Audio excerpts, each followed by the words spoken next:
Bienvenue, bonsoir. C'est l'Info Soir sur Canal 3 Bénin. Première édition de la nuit du Kanvo et de l'Indigo à Cotonou samedi prochain. Ces tissus, ancrés dans les traditions béninoises, sont à l'honneur dans un défilé de mode orchestré par des créateurs de renom. Toute la machine administrative des arts et de la culture accompagne cette initiative du Fonds de développement de l'artisanat dévoilé à l'opinion publique ce matin.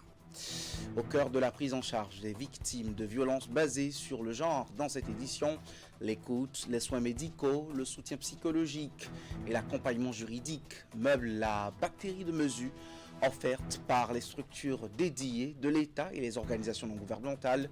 Les acteurs travaillent à vulgariser davantage ces secours. Le jeu en vaut la chandelle, malgré les nombreux risques de sécurité. Sur la balance, les avantages du séjour de vacances chez les apprenants en dehors du cocon familial pèsent beaucoup plus. Cette sorte d'excursion participe de la culture des enfants et de la construction en eux du vivre ensemble. Mais avant, diplomatie pour ouvrir ce journal, les États membres du processus des États africains atlantiques passent à la vitesse supérieure. 4 ans après le lancement de cette initiative sous l'impulsion du Royaume du Maroc, c'est l'heure des décisions concrètes pour davantage d'interaction et de synergie entre Africains autour de l'économie maritime sur le continent. Plusieurs délégations étaient à Cotonou ce lundi pour la 7e réunion ministérielle du PEAA consacrée à la sécurité maritime, au corridor logistique vert et à la transition énergétique durable en Afrique. La cérémonie de lancement des travaux de 48 heures.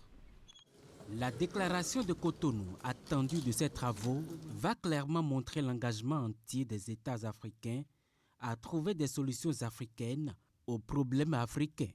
Sur chaque pan du thème sécurité maritime, corridor logistique vert et transition énergétique durable, cette 7e réunion ministérielle du processus des États africains atlantiques va déboucher sur des actions concrètes. Cette volonté commune réunit 23 États riverains de l'océan Atlantique dans le contexte de la crise dite d'Ormuz, avec son lot de conséquences sur l'économie mondiale. Il nous revient, nous, de contribuer activement à la gouvernance internationale des espaces et des passages maritimes. Car l'esprit même qui nous réunit dans ce processus des États africains atlantiques est la conscience active que les espaces maritimes sont, nonobstant les juridictions nationales, des biens ouverts à la circulation inoffensive. Leur instrumentalisation à des fins de coercition est une menace directe à la paix et à la prospérité de tous. C'est une Afrique qui représente 17% de la population mondiale, mais seulement 5% de la capacité portuaire dans le monde, qui décide de parler d'une même voix à travers le PEAA. L'espace afro-atlantique consolidé et développé est un puissant atout pour ces pays bordés de littoral, mais également ceux de l'interland. Le succès de cette réunion se mesurera à notre capacité à transformer notre géographie commune en coopération concrète, utile à nos économies et à nos populations. La façade atlantique africaine porte une histoire contrastée. Il nous appartient aujourd'hui, ensemble, d'en faire un espace d'unité, de coopération choisie, d'intégration africaine et de prospérité partagée. Avant cette rencontre de Cotonou, les États membres ont tenu quelques semaines plus tôt la première réunion des autorités portuaires. Le Kanvo et l'Indigo s'apprêtent à quitter les ateliers pour fouler le podium à travers une soirée placée sous le thème héritage d'avant-garde, luxe, modernité, identité africaine. Ces tissus emblématiques, fruits du patrimoine textile du Bénin, vont être mis en avant. Des créateurs béninois, mannequins, participent à la première édition de la nuit du Kanvo et de l'Indigo prévue samedi prochain à Cotonou, une initiative du Fonds de développement de l'artisanat soutenue par le ministère des Petites et Moyennes Entreprises et de la Promotion de l'Emploi. Voici la substance de la conférence de presse d'annonce de ce mardi. Le temps d'une soirée, le Kanvo et l'Indigo, fruits du savoir-faire artisanal, seront les vedettes à Cotonou. 15 créateurs de mode et 30 mannequins professionnels seront à l'œuvre pour célébrer le patrimoine textile béninois.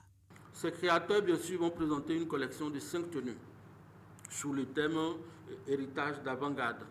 Donc dedans, vous avez des gens qui ont travaillé uniquement le canvas, d'autres qui ont travaillé les deux tissus, c'est-à-dire le canvas et l'indigo ensemble.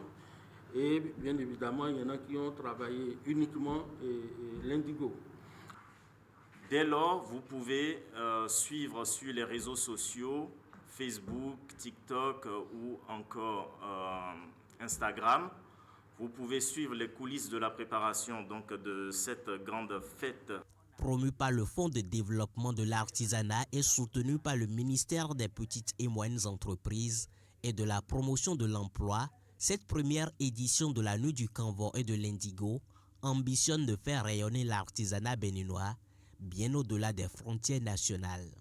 Cette initiative, inscrite au plan de travail annuel 2026 du FDA, traduit la volonté du gouvernement de promouvoir les savoir-faire béninois et de renforcer le positionnement du canvas et de l'indigo comme de véritables symboles de notre patrimoine artisanal, de notre identité culturelle et de notre potentiel économique.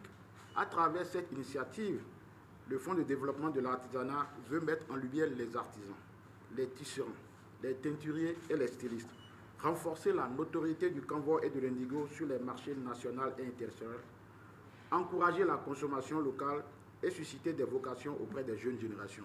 Le Sofitel Marina Hotel de Cotonou sera donc le théâtre de cette rencontre entre tradition et modernité à travers le canvas et l'indigo. Une rencontre dénommée One Bio Africa se tient depuis hier à Cotonou. C'est une initiative de Dr Armel Boris Olou, née du contraste frappant entre la richesse de la biodiversité du continent africain et ses difficultés.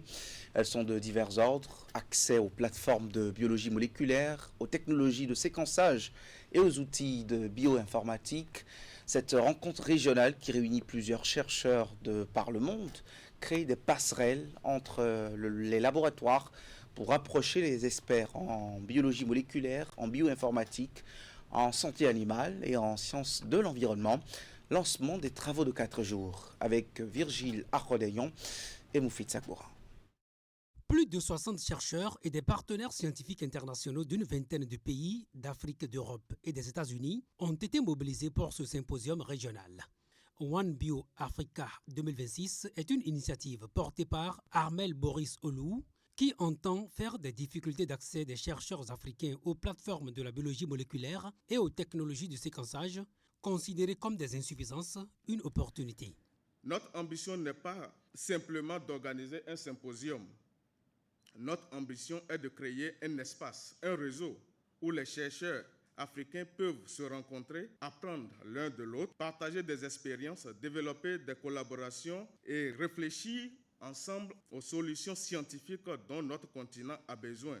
Les activités de ce symposium régional tourneront autour du renforcement des réseaux One Health à travers le partage des données moléculaires et de la bioinformatique en Afrique. Il vise à mettre en valeur le patrimoine biologique exceptionnel et le potentiel scientifique immense dont regorge le continent. Cette ambition s'inscrit pleinement dans la vision portée par le gouvernement du président Romuald Wadani, qui fait de la recherche scientifique et de l'innovation des leviers essentiels pour la croissance économique de notre pays. Je voudrais saluer tout particulièrement les initiateurs, en particulier le docteur Armel Olou, à travers le laboratoire MyTips et l'université de Parakou, d'avoir porté cette initiative. Sur 4 jours, les participants travailleront à appréhender les modalités d'accès des chercheurs africains aux plateformes de la biologie moléculaire et aux technologies de séquençage à travers des conférences, des ateliers et des sessions thématiques. Au-delà des résultats scientifiques qui seront présentés, il est attendu de cette rencontre la naissance de nouveaux projets collaboratifs, de nouvelles opportunités de formation et de nouvelles plateformes de coopération entre les institutions africaines. La 6e édition de la Semaine des opportunités aux entrepreneurs s'ouvre à Cotonou. Les activités ont démarré ce lundi au Palais des Congrès pour prendre fin vendredi. Elle connaît la participation, sinon les activités connaissent la participation des entrepreneurs chinois, béninois et d'autres pays africains et européens pour des sessions, des rencontres et partenariats d'affaires. compte rendu de la cérémonie de lancement de la SOE6. La semaine des opportunités aux entrepreneurs SOE6 s'ouvre au Palais des Congrès de Cotonou. Une initiative qui depuis quelques années réunit des milliers d'entrepreneurs, d'investisseurs, d'institutions et d'experts autour d'une même ambition: faire de l'entrepreneuriat un véritable moteur de développement économique. La semaine d'opportunités aux entrepreneurs est une initiative que nous avons mise en place pour connecter les entreprises africaines entre elles et les connecter à d'autres entreprises du monde entier. Cette année, nous sommes à la 6e édition qui rassemble les entreprises africaines avec les entreprises chinoises. Pendant 5 jours, ce sera une série d'activités, les panels. Après, il y a une exposition. Il va y avoir des échanges B2B. Après les échanges B2B, il y a une séance de travail avec les autorités. Après cette séance de travail avec les autorités, on a la signature, bien évidemment, des conventions de partenariat, qui est le moment tant attendu par tous les participants qui sont ici. Cette initiative témoigne de l'ouverture d'esprit, du dynamisme du Bénin, ainsi que le vaste potentiel du marché ouest-africain. Cette édition est soutenue par de nombreux partenaires, à savoir l'APIES, la Caisse de dépôt et de consignation et le FAGAS. Occasion pour eux de saluer l'initiative et de s'engager à renforcer la coopération avec la SOE. Nous sommes venus présenter aux participants les réformes du gouvernement en matière de promotion des investissements, le cadre de l'environnement des affaires et faciliter cette rencontre. Le FAGAS est un partenaire de confiance. Nous demeurons aux côtés des organisateurs pour accompagner le développement de cette initiative, convaincus qu'elle constitue un puissant levier de mobilisation des investissements, de développement du secteur privé et de la promotion de l'intégration économique africaine. Cette première journée est marquée par 2 panels. Le premier porte sur l'impact du digital sur le commerce entre l'Afrique et la Chine, et le deuxième, l'investissement privé chinois en Afrique, les opportunités qu'offrent les pays africains aujourd'hui, cas du Bénin. Les violences basées sur le genre entraînent des conséquences corporelles sur les victimes, notamment celles qui sont en situation d'infériorité. Plusieurs démembrements de l'État béninois et des organismes de la société civile se mettent en branle pour contrer au plus tôt les conséquences. La sensibilisation est de mise et tout aussi permanente pour ne laisser aucune victime abandonnée à son sort. Focus sur la prise en charge avec Asion Kani Asiongbon et Simon Roulonou dans ce reportage. Quand les violences basées sur le genre frappent, la prise en charge devient cruciale. Au Bénin, des structures comme Médecins du Monde, des ONG, des centres médicaux offrent des écoutes, des soins médicaux, un soutien psychologique et un accompagnement juridique aux victimes. Nous intervenons d'abord au niveau de la prise en charge médicale. Prise en charge médicale qui se manifeste d'abord à travers tout l'appui que nous apportons à nos formations et partenaires en termes de renforcement de capacité du personnel de santé pour les outiller vraiment à comprendre les procédures pénales sont standards, à pouvoir vraiment offrir des soins de santé de qualité aux victimes de VBG. S'il y a une agression sexuelle, la prise en charge médicale varie selon les lésions qu'il y a. S'il y a des lésions ouvertes, les lésions ouvertes seront traitées, que ce soit des plaies au niveau de la sphère génitale ou au niveau d'autres parties du corps. Ces lésions seront traitées.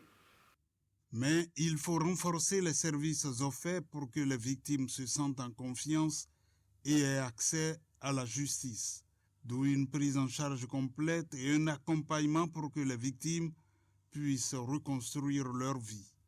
Le ministère de la Santé a des structures compétentes, tant dans le secteur privé que dans le secteur public. Tout médecin, même qu'il soit généraliste, agréé à exercer et peut recevoir une personne victime de violences basées sur le genre et produire un certificat médical initial. Et la victime, normalement, dans les 48 heures, 24 à 48 heures, doit aller porter plainte. Donc, vous avez le secteur de la police au week-end qui est aussi impliqué. Les associations jouent un rôle clé dans cette prise en charge. La justice est également essentielle pour les victimes afin que les auteurs de ces violences soient sanctionnés. Une personne victime d'une violence sexuelle, d'accord, non consentie, fait tomber enceinte. Aujourd'hui, Si c'est le cas et qu'elle décide de ne pas garder, il y a la disposition qui existe.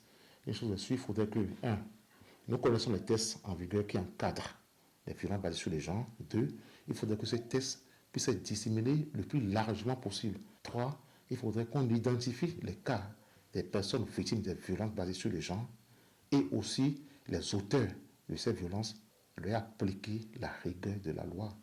L'État béninois, à travers le ministère des Affaires sociales, le ministère de la Justice et l'Institut national de la femme, fait de grands efforts pour décourager ces actes.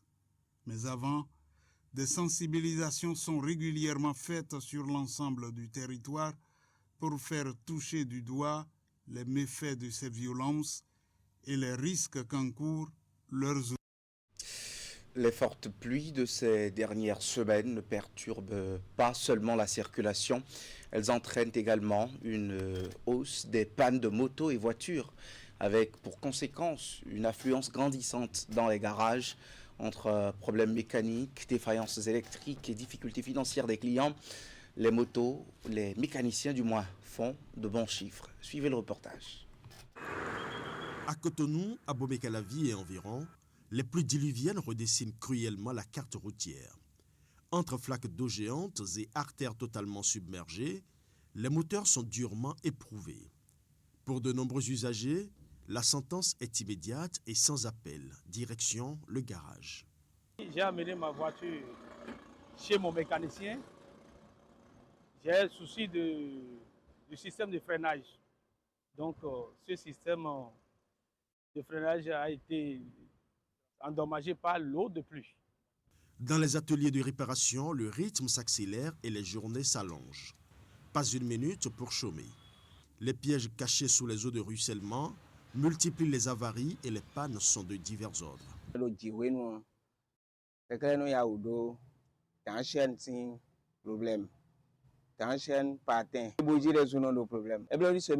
5 jours, une semaine, on doit entretien et on tirer, on graisser chaque fois. Le jiwen, moi, si bien, chez nous, si mec bon, et non ya aussi, et non si bon j'ai bruit naji. Mais pour les 4 roues et plus, le passage au garage fait littéralement saigner les portefeuilles. Systèmes électriques noyés, moteurs hydroponiques, suspension brisée. Face à l'explosion des devis, certains automobilistes choisissent le recul tactique. Immobiliser le véhicule faute de moyens. Quand ils viennent, on leur dit de payer ci, de payer ça là. C'est pas tout le monde qui est content de dépenser l'argent parce qu'il n'y a pas assez d'argent sur les gens maintenant ces derniers temps. Donc d'autres préfèrent laisser leur voiture et revenir après réparer. C'est seulement qu'on leur dit de garer la voiture chez eux. Dès qu'ils seront prêts, ils vont revenir avec leur voiture. Si l'eau n'est pas beaucoup, même si c'est beaucoup et vous voulez passer là, il faut rouler doucement. Il faut rouler tout doucement en rentrant dans l'eau. Mais quand vous filez dans l'eau, l'eau rentre partout. Si la saison des pluies garantit un business florissant aux garagistes, elle assomme tout de même le budget des ménages. Illustration parfaite avec ce bloc moteur extrait à bout de bras d'un capot. Ici, la mécanique ne fait plus de miracles. La facture sera extrêmement salée. C'est la fin de l'année scolaire et désormais les grandes vacances après la première délibération du baccalauréat. Certains apprenants se font déjà une idée des lieux de séjour de vacances. Passer les vacances en dehors de son cadre de vie habituel comporte-t-il des risques malgré les nombreux avantages? Les parents éprouvent aujourd'hui de la réticence à envoyer leurs enfants pour diverses raisons. Pour en avoir une idée, je vous propose de suivre ce reportage. Après une année scolaire bien accomplie, les enfants méritent de bonnes vacances. À l'image de ces derniers qui jouent dans la cour de leur école, beaucoup d'enfants passent souvent ce moment de repos auprès de leurs parents. D'autres, par contre, préfèrent aller chez un oncle, chez une tante ou carrément dans une autre famille d'accueil. Ce séjour de quelques semaines passées en dehors de leur cadre de vie habituel apporte indubitablement aux enfants un plus en termes de connaissances, d'apprentissage et bien évidemment de découverte. Le fait d'envoyer son enfant en vacances après une année scolaire permet à l'enfant d'apprendre à s'adapter à un autre cadre, de se dépasser pour se dire, même si mes parents ne sont pas là, je peux le faire. Permet également à l'enfant de sociabiliser et de découvrir d'autres cultures. Pour les parents, s'assurer que l'enfant, une fois dans la famille d'accueil, sera sécurisé, aura le même amour, la présence émotionnelle, spirituelle et psychologique requise n'est pas toujours une évidence. L'inquiétude et la peur s'installent quand il y a le moindre doute sur la capacité de la famille d'accueil à prôner les mêmes valeurs d'écoute et de respect chères à la famille d'envoi. Nombre de parents développent dès lors une certaine réticence et finissent même le plus souvent par être défavorables à l'idée d'envoyer leurs enfants en vacances, un peu comme Rebecca. Personnellement, depuis mon enfance, j'aime pas aller en vacances. Avec ce qui se passe actuellement, même dans nos familles, il y a des gens qui développent de sales caractères. Supposons que la personne ne t'aime pas. Quand tu lui as envoyé ton enfant, peut-être que tu lui avais fait quelque chose, même sans savoir, et la personne va profiter pour déverser sa colère contre ton enfant. En dehors de ces cas de règlement de compte et de méchanceté interne aux familles, il y a aussi le phénomène des attouchements sexuels, dont les filles notamment font de plus en plus l'objet pendant les vacances. Aujourd'hui, c'est dur de le dire, mais beaucoup d'enfants subissent des viols, des attouchements sexuels lors des vacances. Donc ça comporte beaucoup de risques également, mais pas que le viol. Il y a des enfants, par exemple, qui apprennent la jalousie, le vol, l'esprit de rivalité lors de ces vacances-là. Alors que peut-être de base, ils sont nés dans des foyers dont les valeurs sont l'authenticité, la vérité, le respect de soi. Offrir de belles vacances à un enfant qui a été brillant au cours de l'année scolaire n'est pas mauvais en soi. Mais entre le désir d'évasion et de distraction des enfants et leur éducation, le choix des parents est sans équivoque. Et face à cette problématique et à la peur des parents, les précautions à prendre pour éviter ou atténuer les revers liés au fait d'envoyer son enfant en vacances, la coach en intelligence émotionnelle donne quelques conseils à ce propos justement. On écoute Christelle Eugénie Nimassou. Il y a plusieurs précautions. Moi, je dirais à chaque parent d'abord, chers parents, éduquez vos enfants selon vos valeurs. Protégez-les au maximum. Laissez-les oser, mais vous protégez-les, sensibilisez-les. N'essayez pas de dire on doit cacher ci, on doit cacher ça. Non, dites-leur tout. Préparez-les à tout. Deuxième chose que je dirais, il faudrait que les parents apprennent aux enfants, garçons comme filles. Ton corps t'appartient. Personne n'a le droit de toucher ci, de toucher ça. Vous savez qu'il y a des enfants garçons qui sont violés aussi au Bénin? Voilà. Donc, il faudrait que les parents apprennent à leurs enfants, ton corps t'appartient. Il faudrait que les parents amènent leurs enfants à des cours d'autodéfense dès le bas âge. Il faut créer le climat de confiance entre parents et enfants. Le climat de confiance de telle sorte que quand l'enfant va rentrer, il va te dire « Tonton Grégoire m'a touché ici. » Tu dois prendre ça au sérieux. Tu ne dois pas dire « Non, tonton Grégoire ne peut jamais te faire ça. » C'est les choses des enfants. Non.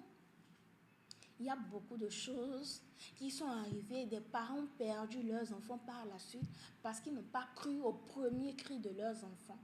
Peu importe la confiance que vous placez à la famille qui accueille votre enfant, écoutez votre intuition, écoutez l'intuition de votre enfant. Si votre enfant vous dit « Je n'ai pas envie d'aller là-bas », écoutez-le. Souvent, le chakra et l'esprit et les anges qui guident chacun d'entre nous nous parlent. Pour finir, accompagnez vos enfants dans leurs faits et gestes. Écoutez-les au mieux que vous pouvez, peu importe vos préoccupations. Et soyez vraiment présents. Soyez vraiment présents dans la vie de vos enfants. Et voilà, merci d'avoir suivi ce journal qui est désormais terminé. À 20h, c'est l'info continue, vie des institutions, comment comprendre la suppression de la Sénat. C'est le thème ce soir avec Paul Arnaud Deguénon et Delphin Gagana. Merci de nous suivre sur Canal 3 Bénin.